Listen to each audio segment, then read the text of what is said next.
أعوذ بالله من الشيطان الرجيم. بسم الله الرحمن الرحيم.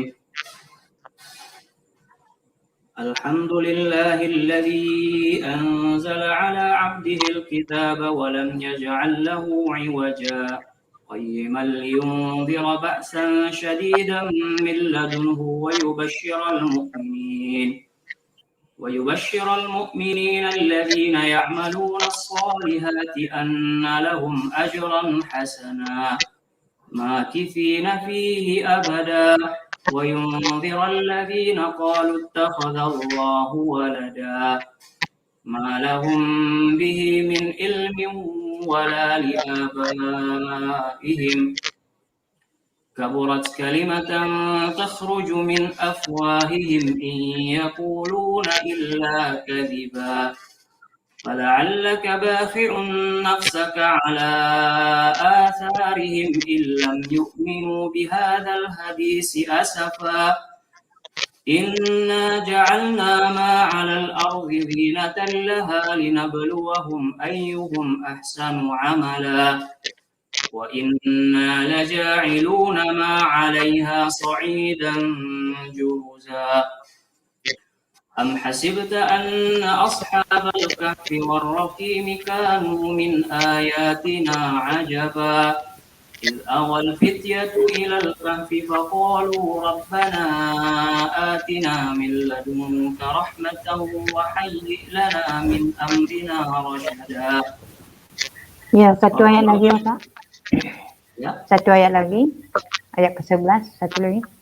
فضربنا على آذانهم في الكهف سنين عددا.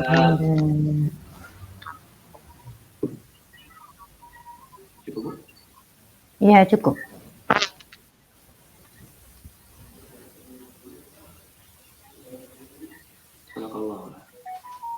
Ya, kenapa?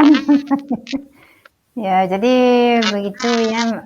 Bacaannya memang sudah bagus, tapi tata cara membacanya seperti tadi. Selesai membaca Al-Quran, tetap saja kita harus membaca Shadaqallahul Azim, pertanda kita sudah selesai membaca Al-Quran. Ya, walaupun ya bagus bacaannya dengan murattal ya. Baik, ini siapa tadi Pak Suhadi ya Pak. Ya. Bapak Suhadi dalam membaca Al-Quran tadi sudah fasih ya, artinya sudah benar. Ada hukum-hukum bacaan. Ada berapa hukum bacaan Al-Quran Pak? Hukum nun sukun kah? Hukum mim sukun kah? Tanwin atau hukum apa Bu? Secara umum, secara garis besarnya hukum membaca Al-Quran yang masuk kepada hukum itu masuk mat. Kalau mat kurang lebih ada, saya lupa berapa jumlah total mat. Kalau hukum nun sukun dan tanwin ada izhar, ada ikhfa, ada idgham bi gunnah, ada idgham bila gunnah, ada satu lagi izhar, ikhfa, idgham bi gunnah, idgham bila gunnah, iqlab. Ya, kemudian untuk mim sukun ada idgham mimi, ada idgham apa satu lagi? Ikhfa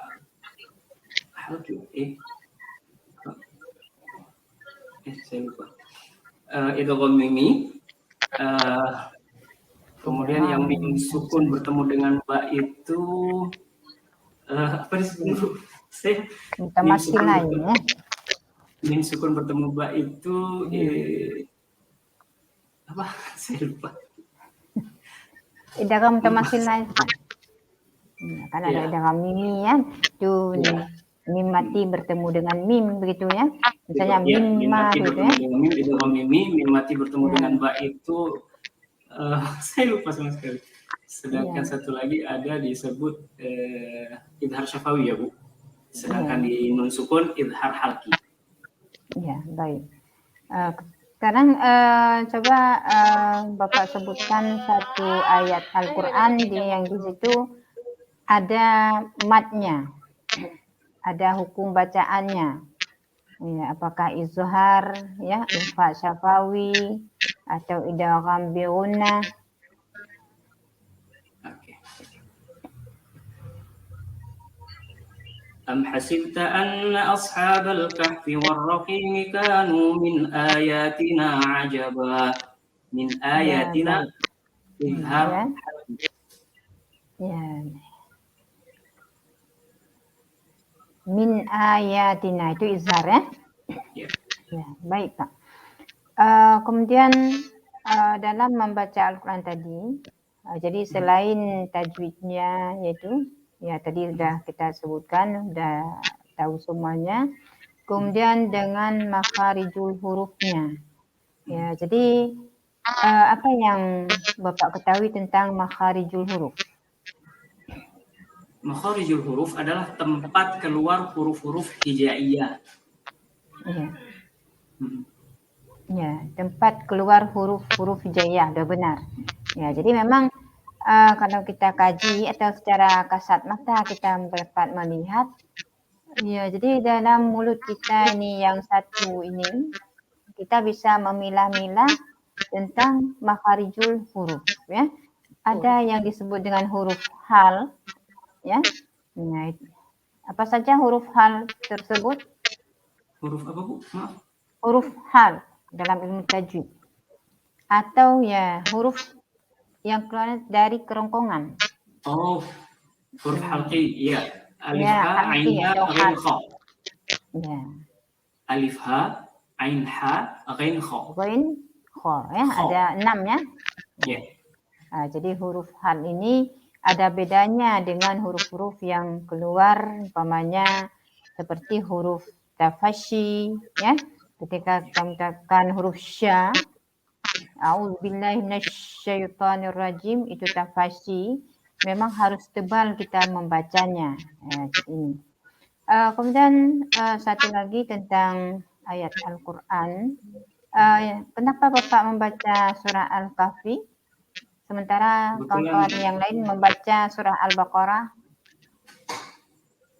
Mungkin bertepatan malam Jumat kali, Bu, ya? Ya, ada keutamaan atau kelebihannya. Ya, ada keutamaannya membaca surah Al-Kahfi di malam Jumat atau di hari Jumat. Ya. Ya, baik, Bapak Suhadi. Ibu Rami ada bertanya tentang ini, kalau tidak kita lanjutkan dengan sesi mengajar. Kita lanjut mengajar saja, Bu. Ya, baik. Ya, Bapak Suhadi, kita silakan untuk mengajar. Baik. Bismillahirrahmanirrahim. Assalamualaikum warahmatullahi wabarakatuh. Waalaikumsalam warahmatullahi wabarakatuh. Apa kabar anak-anak? Semuanya sehat? Alhamdulillah. Alhamdulillah kalau semuanya sehat. Semuanya sudah jajan semuanya, ya? Sudah minum, sudah jajan, berarti sudah siap kembali untuk belajar. Insya Allah energinya sudah kembali, ya. Baik, kita mulai belajar seperti biasa. Kita awali dengan doa supaya apa yang akan kita pelajari nanti diberkahi oleh Allah Subhanahu wa taala. Mari kita berdoa. Bismillahirrahmanirrahim. Allahumma inna nas'aluka ilman nafi'an wa rizqan thayyiban wa amalan mutaqabbalan. Baik, selanjutnya Bapak akan mengabsen kalian terlebih dahulu. Aminah ada? Ahmad, Hamdun, Muhammad, Hilman, terakhir Zainal. Baik, semuanya hadir. Wah, Zainal kayaknya ceria sekali hari ini. Mimpi apa semalam, Zainal? Atau coba kamu sebutkan, atau coba kita ingat kembali. Minggu lalu kita sudah pelajari tentang apa? Ya, betul. Kita sudah mempelajari tentang pengertian pernikahan, hukum pernikahan, tujuan pernikahan, dan terakhir kita kemarin oleh kelompok 1 sudah didemonstrasikan prosesi sebelum akad nikah, yaitu khitbah dan menentukan mahar. Kira-kira selanjutnya itu apa? Iya betul Zainab, lamaran. Jangan-jangan kamu tadi malam mimpi mau melamar calonmu ini. Semoga tidak dulu. Selesaikan dulu pendidikanmu. Ya, jadi pelajaran kita hari ini kita akan belajar prosesi lamaran dan dilanjutkan nanti setelah lamaran apa? Ya, walimatul urush. Setelah walimatul urush ada hak dan kewajiban antara suami dan istri. Baik, sama seperti minggu lalu, hari ini kita juga akan bermain peran kembali. Hari ini gilirannya kelompok 2 untuk memerankan atau untuk menampilkan drama tentang prosesi akad nikahnya. Bapak kemarin sudah membagikan kepada kelompok 2 dialog-dialognya dan skenario-skenario yang akan kita lakukan. Baik, silahkan bersiap kelompok 2. Sedangkan yang lain, silahkan baca kembali LKPD-nya, kemudian catat apa saja yang muncul nanti dalam dramanya.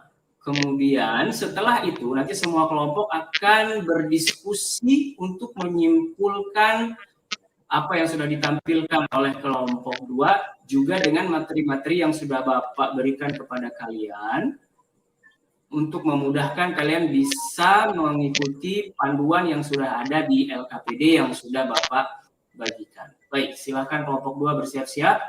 Sambil kelompok 2 bersiap-siap, kita lihat dulu video berikut ini.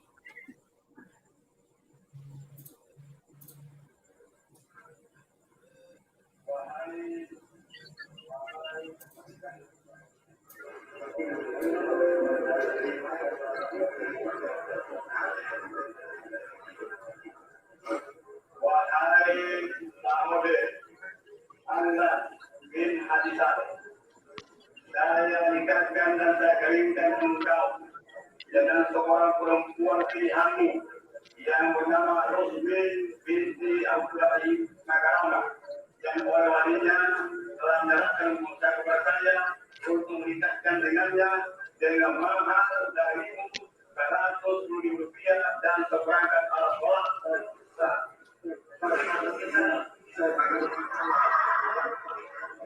Baik. Ada yang mau menanggapi video itu? Iya, ada yang salah ya dalam proses akadnya ya.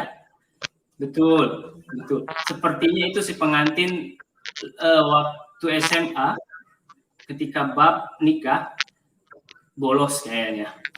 Baik, silakan kelompok 2 untuk memulai bermain perannya.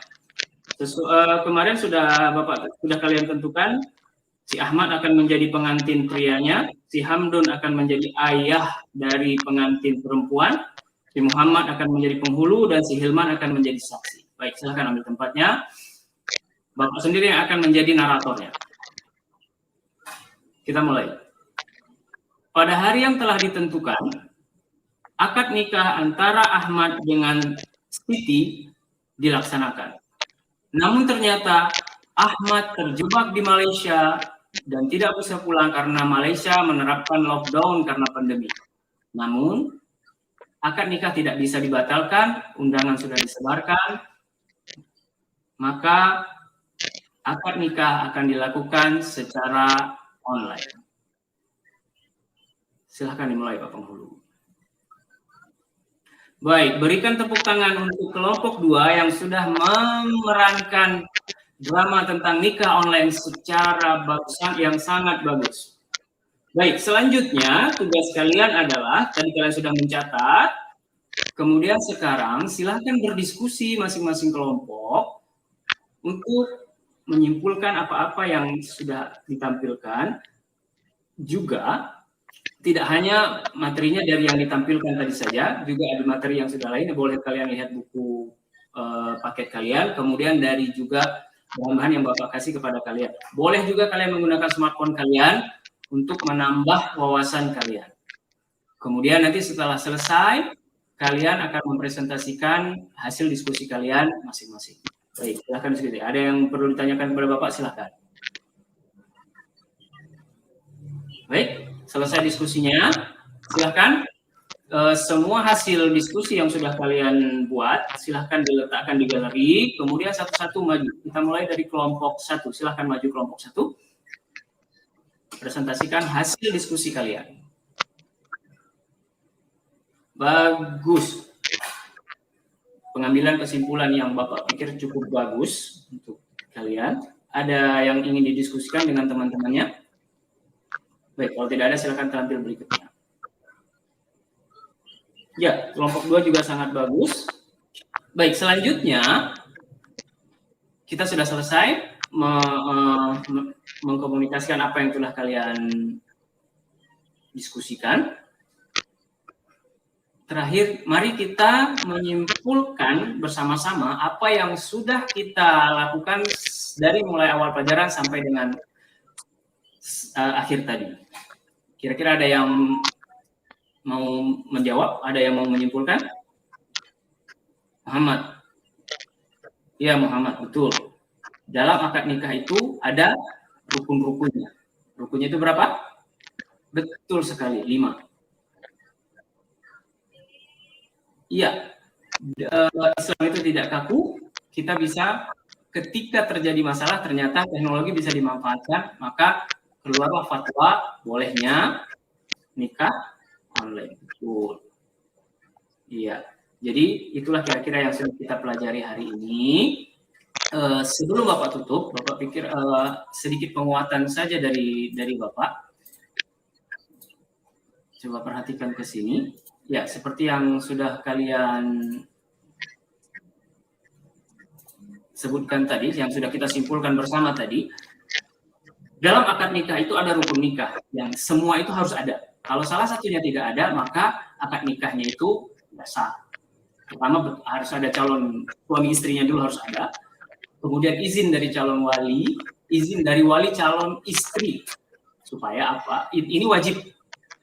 Sedangkan pria apakah wajib ada izin dari calon prianya? Tidak. Izin dari wali itu cari calon istri yang wajib. Ini supaya nanti juga nggak kawin lari-lari jadinya. Kalau si istri tidak ada izin dari walinya, jadinya yang sering terjadi apa? Kawinnya lari-lari nanti itu. Kawin lari. Kemudian berikutnya ada saksi-saksi. Ini biasanya dihadirkan oleh pengantin pria. Kemudian mahar. Mahar ini wajib, harus ada. Mahar yang paling bagus bagaimana? Ini sebenarnya sudah kita lakukan dulu di pertemuan pertama. Ya, mahar yang paling bagus adalah mahar yang tidak memberatkan pria, juga tidak merendahkan wanita. Kalau ada pertanyaan, Pak, di Aceh itu kan harus pakai mayam, Pak. Apakah wajib? Tidak. Kalau kata Rasulullah, mahar yang paling bagus adalah yang tidak memberatkan untuk pria dan tidak merendahkan wanita. Dan yang terakhir adalah ijab qabul. Ini prosesi paling sakralnya ini, di ijab qabul ini. Sighahnya seperti kalian sudah lihat juga tadi. Angkahtuka wa zawwajtuka bi binti fulanah binti fulan bi mahrin kadza wa kadza. Kemudian langsung dijawab secara berurutan oleh si prianya. Qabiltu nikahaha wa tazwijaha bi mahrin mazkur hal, atau juga bisa dengan bahasa Indonesia. Selanjutnya kita tadi juga sudah lihat nikah online. Ini sebenarnya bukan terobosan hukum, tapi bagaimana Islam itu fleksibel. Bukan berarti hukum bisa dirubah seenaknya, enggak. Yang sudah halal, halal. Yang haram, haram. Namun ketika terjadi seperti tadi, tidak bisa pulang sama sekali, ternyata bisa nikah online. Kemudian setelah akad nikah apa? Walimatul urus. Walimatul urus ini lebih kepada sebenarnya pengumuman. Si fulanah dengan fulan itu sudah resmi menikah. Apakah harus besar-besaran? Harus sembelih sapi? Tidak. Sederhana saja, undang beberapa orang, sudah diumumkan bahwa si fulanah dan si fulan sudah resmi menjadi suami istri. Kalau tidak diadakan pun sebenarnya tidak apa-apa, karena hukumnya adalah sunnah. Dan yang selanjutnya baru, kalau sudah selesai akad nikah bukan berarti tinggal senang-senang saja. Harus diperhatikan kewajiban dan hak antara suami dan istri. Kira-kira semua kewajiban istri adalah hak suami dan semua kewajiban suami adalah haknya istri. Ini dapat dilihat di yang sudah Bapak tayangkan. Jadi kira-kira itu yang sudah kita pelajari hari ini. Semoga apa yang sudah kita pelajari ini bermanfaat untuk kita.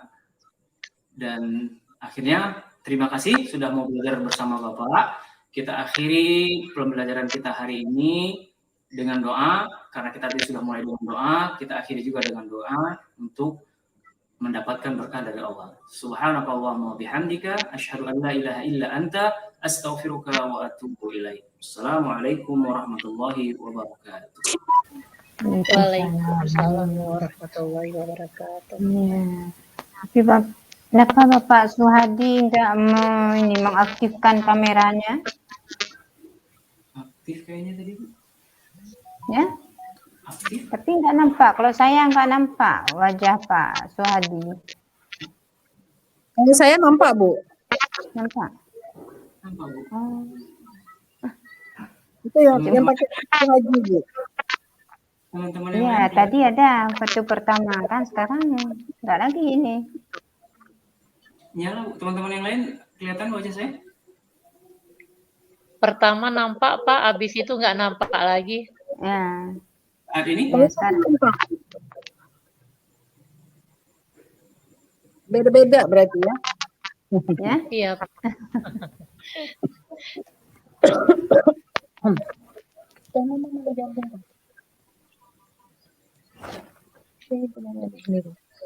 Oke, Pak Suhadi, Iya, Bu.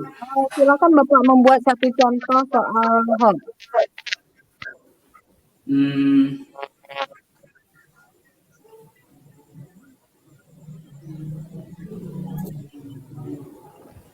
Begini, harus berhubungan dengan tadi, Bu, ya?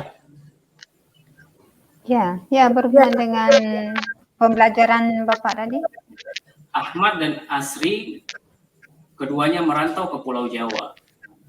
Saat ini Ahmad akan melakukan pernikahan dengan Asri.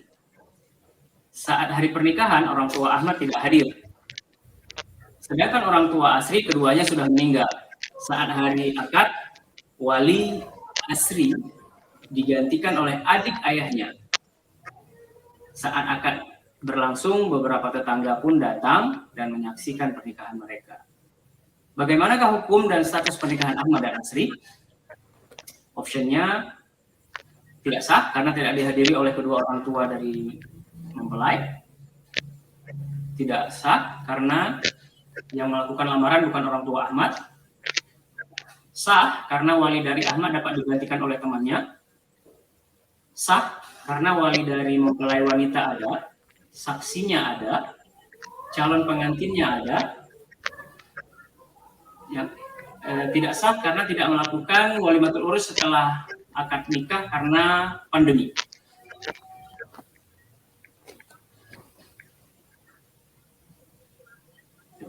Ya, sudah, Pak.